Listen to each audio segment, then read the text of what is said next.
जैन साथियों, आज हम साइंस के महत्वपूर्ण प्रश्न बताएंगे जो परीक्षाओं की दृष्टि से महत्वपूर्ण है। ठीक है दोस्तों, देखिए पहला क्वेश्चन है H1N1 किसके द्वारा होता है। ध्यान रखना, H1N1 किसके द्वारा फैलता है या होता है, तो ये विषाणु द्वारा फैलता है दोस्तों। ठीक है, H1N1 किसके द्वारा फैलता है, विषाणु द्वारा। अगला है, निम्नलिखित में से कौन सा बर्ड फ्लू वायरस है जिसे एवियन फ्लू वायरस भी कहा जाता है। तो दोस्तों ये H5N1 है। H5N1 को कहा जाता है वर्ड फ्लू वायरस है, जिसे एवियन फ्लू वायरस भी कहा जाता है। ध्यान रखना, H5N1। अगला है, जापानी इंसेफेलाइटिस का कारक होता है। तो दोस्तों ये विषाणु होता है। ध्यान रखना, जापानी एनसेफेलाइटिस का कारक कौन होता है, विषाणु होता है। अगला है, जिका वायरस जिसके द्वारा मनुष्य में संचारित होता है। तो जिका वायरस किसके द्वारा मनुष्य में संचारित होता है, दोस्तों ये मच्छर द्वारा होता है। जिका वायरस किसके द्वारा मनुष्य में संचारित होता है, तो मच्छर द्वारा। ध्यान रखना, बी विकल्प सही हो जाएगा। अगला है, न्यूरोलॉजिकल जन्मगत विकारों के कारण रूप में जीका वायरस किसके द्वारा फैलता है। तो दोस्तों ये मच्छर के काटने से फैलता है। ध्यान रखना, न्यूरोलॉजिकल जन्मगत विकारों के कारण रूप में ज्ञात जीका वायरस किसके द्वारा फैलता है, तो मच्छर से, यानी कि मच्छर के काटने से फैलता है। ध्यान रखना, मच्छर से फैलता है जीका वायरस। ध्यान रखिएगा। ठीक है दोस्तों, ये एक वायरस है और मच्छर के काटने से फैलता है। ठीक है साथियों। अगला है, पीलिया किसके संक्रमण के कारण होता है, यानी कि पीलिया रोग जो होता है किसके संक्रमण के कारण होता है। ध्यान रखना, तो पीलिया जो है किसको प्रभावित करता है, पीलिया किसके संक्रमण के कारण होता है, तो पीलिया जो है यकृत को प्रभावित करता है। ध्यान रखना, पीलिया रोग किससे संबंधित है, यकृत को। ठीक है दोस्तों, पीलिया रोग जो है यकृत को प्रभावित करता है और किसके संक्रमण के कारण होता है, तो यकृत के। पीलिया रोग से रुधिर में निम्न की मात्रा बढ़ जाती है। तो ध्यान रखना, जब पीलिया रोग हो जाता है तो बिलीरुबिन की मात्रा बढ़ जाती है। ध्यान रखना, पीलिया रोग में किस रुधिर की मात्रा बढ़ जाती है, तो ये होता है बिलीरुबिन बढ़ जाता है। ध्यान रखना, पीलिया रोग में बिलीरुबिन की मात्रा बढ़ जाती है। हमेशा ध्यान रखना, पीलिया रोग जो है यकृत को प्रभावित करता है और किसकी मात्रा बढ़ जाती है, तो बिलीरुबिन की मात्रा बढ़ जाती है, बिलीरुबिन। अगला है, हेपेटाइटिस मानव शरीर के किस अंग को प्रभावित करता है। तो ये जिगर यानी कि लीवर को प्रभावित करता है, यकृत। हेपेटाइटिस मानव शरीर के किस अंग को प्रभावित करता है, तो जिगर, लीवर जिसको बोलते हैं, यकृत कहते हैं वो बड़ा जिगर वाला है, तो जिगर लीवर को बोला जाता है। ठीक है, यकृत को। हेपेटाइटिस मानव शरीर के किस अंग को प्रभावित करता है, जिगर को। पहला विकल्प सही हो जाएगा। किस प्रकार का रोग जनक जल जनित रोग हेपेटाइटिस ए का कारण बनता है। तो दोस्तों ये वायरल के कारण होता है, वायरल। किस प्रकार का रोग जनक जल जनित रोग हेपेटाइटिस ए का कारण बनता है, तो वायरल के कारण बनता है। ठीक है दोस्तों। अगला है, हेपेटाइटिस बी निम्नलिखित में से किसके कारण होने वाला संक्रामक रोग है जो यकृत को प्रभावित करता है। तो दोस्तों हेपेटाइट बी किसके संक्रमण से होता है, तो दोस्तों ये ध्यान रखना, वायरस के संक्रमण से होता है। हेपेटाइटिस बी निम्नलिखित किसके कारण, किसके संक्रमण से होता है, यकृत को प्रभावित करता है, वायरस के कारण यकृत यानी लीवर को प्रभावित करता है। ठीक है। अगला है, मेनिंजाइटिस रोग किसको प्रभावित करता है। तो मेनिंजाइटिस रोग किसको, मस्तिष्क को प्रभावित करता है। ध्यान रखना, किसको प्रभावित करता है, मस्तिष्क को प्रभावित करता है। मेनिंजाइटिस रोग किसको प्रभावित करता है, मस्तिष्क को। मेनिंजाइटिस रोग किसको प्रभावित करता है, मस्तिष्क को। एडवर्ड जेनर निम्नलिखित में किस रोग से जुड़े हैं, चेचक की खोज की थी। एडवर्ड जेनर ने निम्नलिखित किस रोग की खोज की थी, चेचक की। ध्यान रखिएगा, एडवर्ड जेनर निम्नलिखित में किस रोग की खोज की थी, चेचक का। चेचक रोग से जुड़े हैं। ठीक है। अगला है, निम्नलिखित में से किसे मार्स गैस भी कहा जाता है। तो दोस्तों मेथेन को मार्स गैस कहा जाता है। ध्यान रखना, किसको, मेथेन गैस को मार्स गैस कहा जाता है। इसका फार्मूला होता है CH4। ध्यान रखना, मेथेन का फार्मूला क्या होता है, CH4। CH4 को मार्स गैस कहते हैं। ध्यान रखना, मेथेन को क्या बोलते हैं, मार्स गैस। ये गोबर गैस भी कहते हैं इसको, ये प्राकृतिक गैस भी है, ध्यान रखना है। गोबर में पाई जाती है, दलदली स्थानों में पाई जाती है, धान के खेतों में पाई जाती है। ठीक है दोस्तों।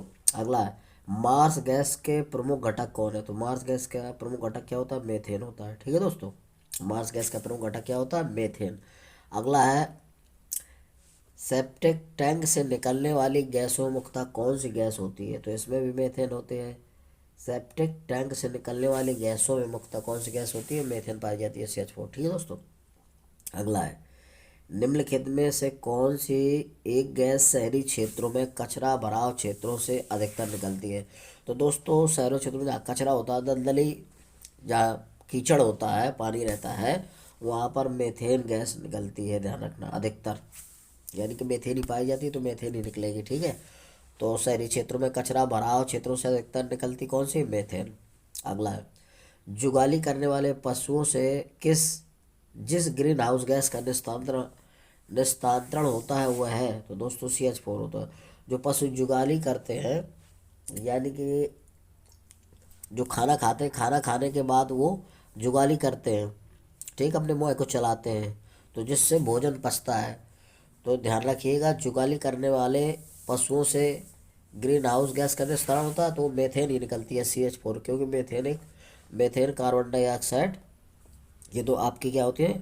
ग्रीन हाउस गैसें होती हैं। सबसे ज़्यादा कार्बन डाइऑक्साइड होती है ग्रीन हाउस गैस, और मेथेन ग्रीन हाउस गैस है जो जुगाली करते हैं पशु, उनसे निकलती है। ठीक है दोस्तों।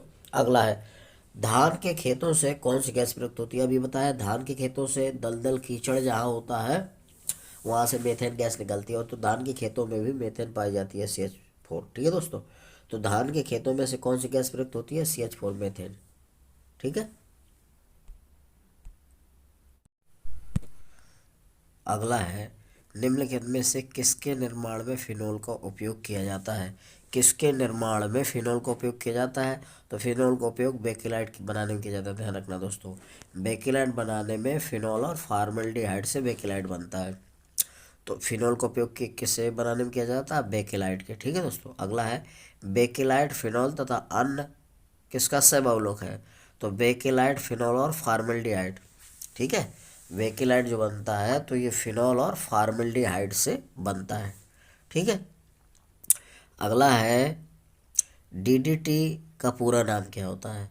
तो DDT का पूरा नाम होता है die chloro diphenyl trichloro ethane. ठीक है दोस्तों, बी विकल्प सही हो जाएगा। तो DDT का पूरा नाम होता है die chloro diphenyl trichloro ethane. ठीक है।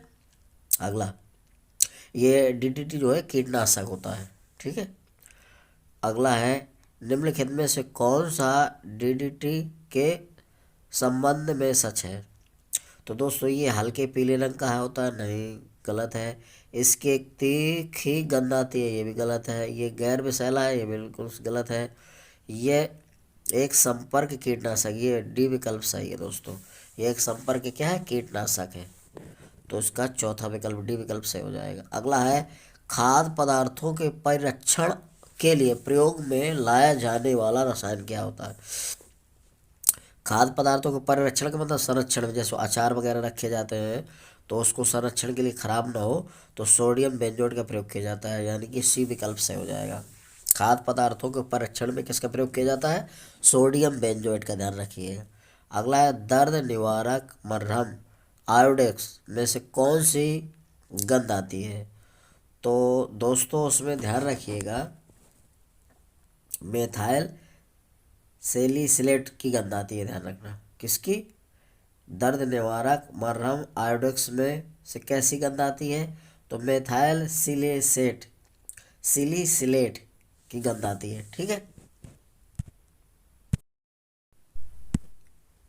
अगला है साथियों, सापेक्ष आर्द्रता मापी जाती है। सापेक्ष आर्द्रता को किसके द्वारा मापा जाता है? ठीक है, ये अक्सर पूछा जाता है।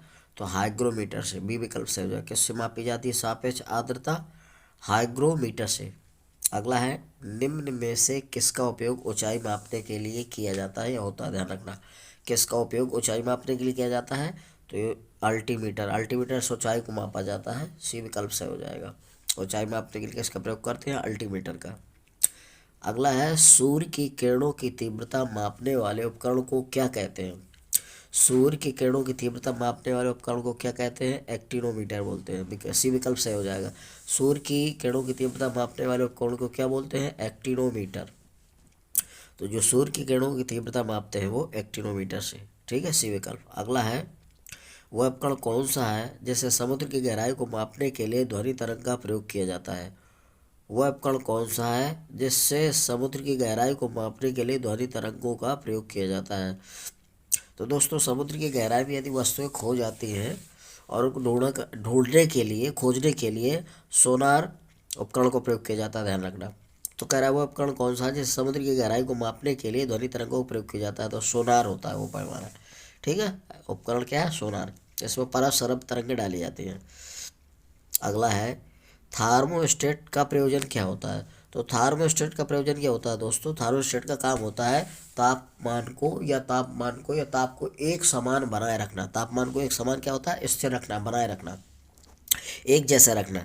तो सी विकल्प सही हो जाएगा, तापमान को स्थिर रखना। थार्मोस्टेट का काम होता है तापमान को स्थिर बनाए रखना, ठीक है दोस्तों।